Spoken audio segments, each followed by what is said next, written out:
Assalamualaikum warahmatullahi wabarakatuh. Perkenalkan, nama saya Cindy Octavia dengan NIM 2316 1420 11102 dari Prodi S1 Keperawatan kelas C tingkat 1. Baik, di sini saya akan menjelaskan tentang rangkuman materi kewarganegaraan dari pertemuan pertama sampai pertemuan ke-6. Baik, di sini saya akan menjelaskan tentang urgensi PKN dan landasan historis, sosiologis, dan yuridis, serta dinamika dan tantangan PKN, dasar pemikiran dan urgensi PKN. Secara konseptual, istilah kewarganegaraan tidak bisa dilepaskan dengan istilah warga negara. Selanjutnya, ia juga berkaitan dengan pendidikan kewarganegaraan. Warga negara didefinisikan sebagai anggota konstituen masyarakat. Kewarganegaraan di sisi lain dikatakan sebagai seperangkat karakteristik menjadi warga negara. Dan akhirnya, pendidikan kewarganegaraan menjadi titik fokus yang mendasari sebuah studi. Didefinisikan sebagai kontribusi pendidikan untuk pengembangan karakteristik warga negara. Tujuan pendidikan kewarganegaraan umumnya bertujuan untuk membentuk warga negara yang baik. Selanjutnya, dasar historis, yuridis, dan sosiologis kewarganegaraan. Yang pertama, historis. PKN di Indonesia awalnya diselenggarakan oleh organisasi pergerakan yang bertujuan untuk membangun rasa kebangsaan dan cita-cita Indonesia merdeka. Yang kedua, yuridis. PKN Indonesia lahir karena tuntutan konstitusi atau Undang-Undang Dasar tahun 1945 dan sejumlah kebijakan pemerintahan yang berkuasa sesuai dengan masanya. Yang ketiga, sosiologis. PKN Indonesia dilakukan pada tataran sosial-kultural oleh para pemimpin di masyarakat yang mengajak untuk mencintai tanah air dan bangsa Indonesia. Pendidikan kewarganegaraan tidak hanya didasarkan pada konstitusi negara yang bersangkutan, tetapi juga tergantung pada tuntutan perkembangan zaman dan masa depan. Misalnya, kecenderungan masa depan bangsa meliputi isu tentang HAM, pelaksanaan demokrasi, dan lingkungan hidup. Sebagai warga negara muda, mahasiswa perlu memahami, memiliki kesadaran, dan partisipatif terhadap gejala demikian. Selanjutnya, materi yang ketiga, yaitu konsep dan urgensi identitas nasional. Konsep identitas nasional dibentuk oleh dua kata dasar, yaitu identitas dan nasional. Kata identitas berasal dari kata identity dalam Kamus Besar Bahasa Indonesia. Identitas berarti ciri-ciri atau keadaan khusus seseorang atau jati diri seseorang. Dalam Kamus Besar Bahasa Indonesia, nasional berarti bersifat kebangsaan, perkenaan, atau berasal dari bangsa sendiri. Dalam konteks pendidikan kewarganegaraan, identitas nasional lebih dekat dengan arti jati diri, yakni ciri-ciri atau karakteristik. Perasaan atau keyakinan tentang kebangsaan yang membedakan bangsa Indonesia dengan bangsa lain. Identitas nasional bagi bangsa Indonesia akan sangat ditentukan oleh ideologi yang dianut dan norma dasar yang dijadikan pedoman untuk berperilaku. Semua identitas ini akan menjadi ciri yang membedakan bangsa Indonesia dengan bangsa lain. Identitas nasional dapat diidentifikasikan baik dari sifat lahiriah yang dapat dilihat maupun dari sifat batiniah yang hanya dirasakan oleh hati nurani. Warisan jenius yang tidak ternilai harganya dari para The Founding Father adalah Pancasila. Pancasila sebagai identitas nasional tidak hanya bersifat fisik seperti simbol atau lambang, tetapi merupakan cerminan identitas bangsa dalam wujud fisikis atau non-fisik, yakni cerminan watak dan perilaku manusia Indonesia sehingga dapat dibedakan dengan bangsa lain.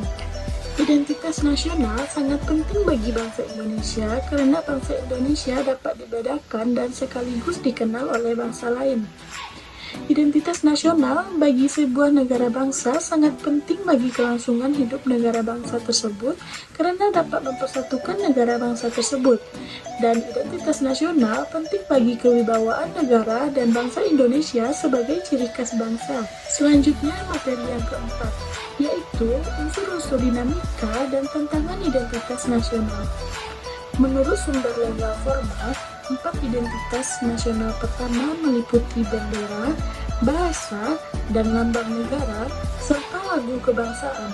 Dapat diuraikan sebagai berikut. Yang pertama, bendera negara Sang Merah Putih. Yang kedua, bahasa negara Bahasa Indonesia. Yang ketiga, lambang negara Garuda Pancasila. Yang keempat, lagu kebangsaan Indonesia Raya. Yang kelima, semboyan negara Bhinneka Tunggal Ika. Yang keenam, dasar falsafah negara, yaitu Pancasila. Dinamika dan tantangan identitas nasional Indonesia. Rasa nasionalisme dan patriotisme yang luntur dan memudar.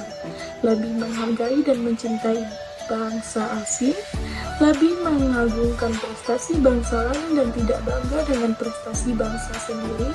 Lebih bangga menggunakan produk asing daripada produk sendiri, dan lebih bangga menggunakan bendera asing daripada bendera merah putih, lebih bangga menggunakan bahasa asing daripada menggunakan bahasa Indonesia, menyukai simbol-simbol asing daripada lambang atau simbol bangsa sendiri, dan lebih mengapresiasi dan senang menyanyikan lagu-lagu asing daripada lagu nasional dan lagu daerah sendiri. Tantangan dan masalah yang dihadapi terkait dengan Pancasila telah banyak mendapat tanggapan dan analisis sejumlah pakar, seperti S. Gibardi Azra Tilaar tahun 2007 menyatakan bahwa saat ini Pancasila sulit dan dimarginalkan di dalam semua kehidupan masyarakat Indonesia karena yang pertama, Pancasila dijadikan sebagai kendaraan politik. Yang kedua, adanya liberalisme politik, dan yang ketiga, lahirnya desentralisasi atau otonomi daerah. Selanjutnya, materi yang kelima, yaitu konsep dan urgensi integrasi nasional dan makna integrasi nasional. Dalam realitas nasional, integrasi nasional dapat dilihat dari 3 aspek, yakni aspek politik, ekonomi, dan sosial budaya. Dari aspek politik, lazim disebut integrasi politik. Aspek ekonomi atau integrasi ekonomi, yakni saling ketergantungan ekonomi antar daerah yang bekerja sama secara sinergi. Dan aspek sosial budaya atau integrasi sosial budaya, yakni hubungan antara suku, lapisan, dan golongan. Berdasarkan pendapat ini, integrasi nasional meliputi yang pertama integrasi politik, yang kedua integrasi ekonomi, dan yang ketiga integrasi sosial budaya. Ada 3 jenis integrasi. Yang pertama integrasi politik, yang kedua integrasi ekonomi, yang ketiga integrasi sosial budaya. Selanjutnya materi yang keenam, yaitu landasan, dinamika, dan tantangan integrasi nasional. Beberapa perkembangan sejarah integrasi di Indonesia. Yang pertama, model integrasi Imperium Majapahit.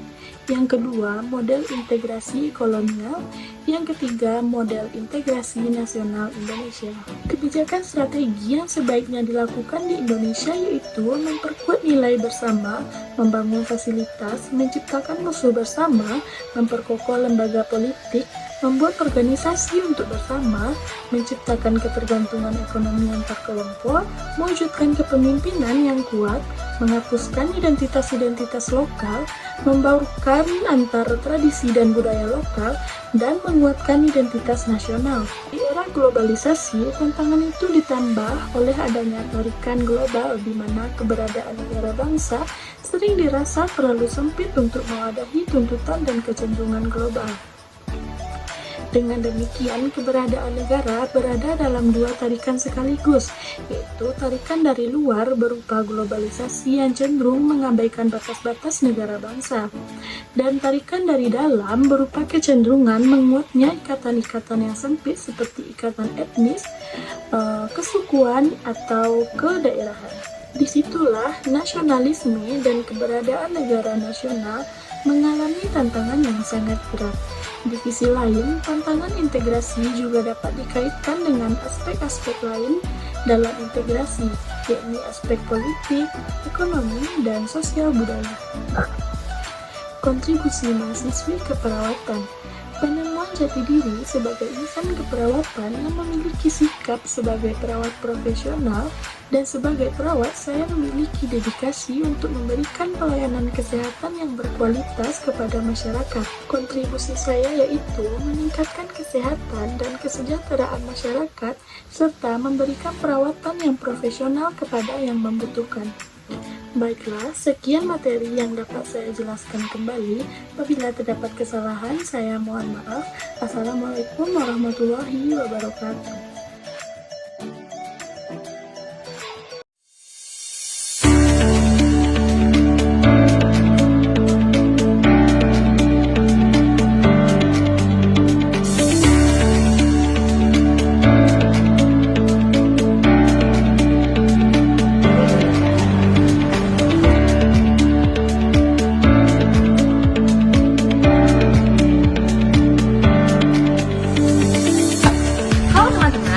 Universitas Lama Nasrul Bukit Tinggi untuk penerimaan mahasiswa baru sudah dibuka loh.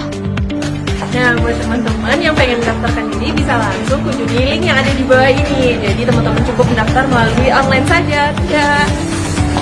Nah, selain melalui online, teman-teman juga bisa langsung datang ke kampus buat melakukan pendaftaran secara langsung. Jangan lupa bergabung, kita tunggu ya.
Universitas Muhammad Nasir Bukit Tinggi.